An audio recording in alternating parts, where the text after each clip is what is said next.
My father shared a secret with me that ruined my entire life. My father told me this story over drinks the other night. He'd gotten a little tipsy and ended up telling me something that unraveled a dark truth about my uncle. When I was 7, I remember Uncle Mark always being my favorite relative.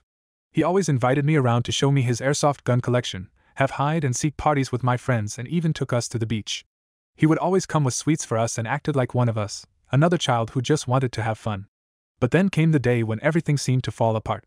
Looking back, my uncle had told me we were going to go to the new amusement park that had opened up on the other side of town. I was so excited as I had been waiting for so long to have a chance to visit that place. My dad was happy and cheerful for the entire day. He was going on about how much he loved the fact his brother wanted to be in his children's life, and was excited to let me go to the new park. That was until his phone rang. I was in my room, packing my stuff, when I heard the most blood-curdling scream from my dad. He was yelling at someone on the phone, louder than I had ever. I heard him rip open our front door and slam it back shut with enough force to make the picture next to it fall off the wall. I didn't see my dad for a long while after that. He never told me why until we had this talk, but that shall be explained at the end. My mom had a lot of money saved up from a minor lotto win, so we were all right financially.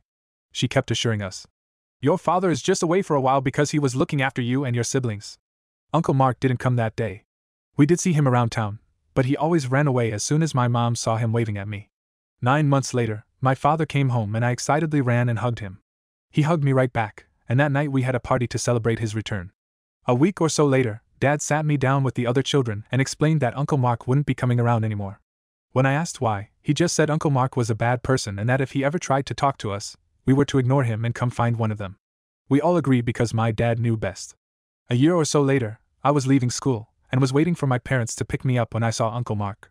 He had a huge grin on his face and began approaching me. I was nervous to see him after what my dad had told me. He said he was here to pick me up. I told him I couldn't go with him, because my father said I wasn't allowed to speak with him.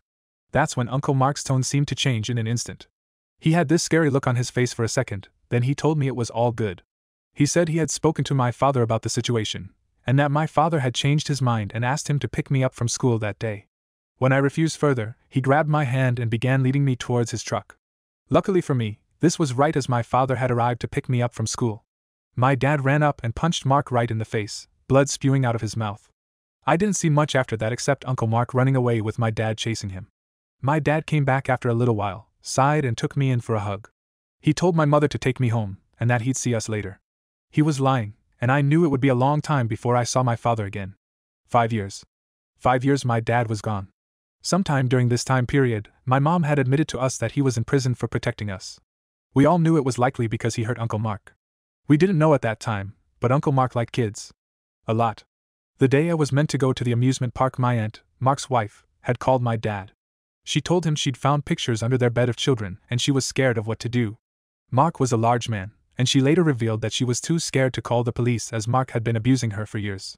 My father rushed over to their house that day and smashed in the door to find Uncle Mark screaming at my aunt as she waved the pictures around in hysterics.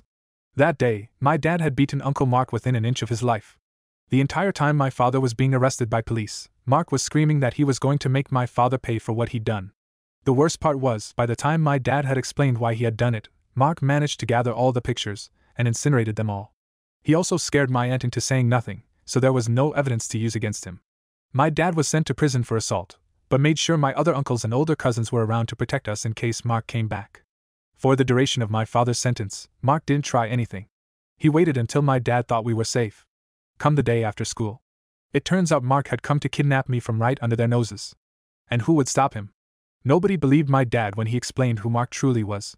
They assumed he was just excusing himself for attacking him. After all, the police hadn't found anything and his wife said my dad was a liar. All they saw was my nice uncle here to pick me up. Unfortunately, my father was there. Luckily for Mark, he had a chance to escape, as my father had tripped while chasing him. But my dad knew where he would go. He knew Uncle Mark would run home to hide, and more than likely destroy any evidence he had acquired since destroying the last lot. He also knew the police would be on his tail for the attack on the school, so he didn't have long.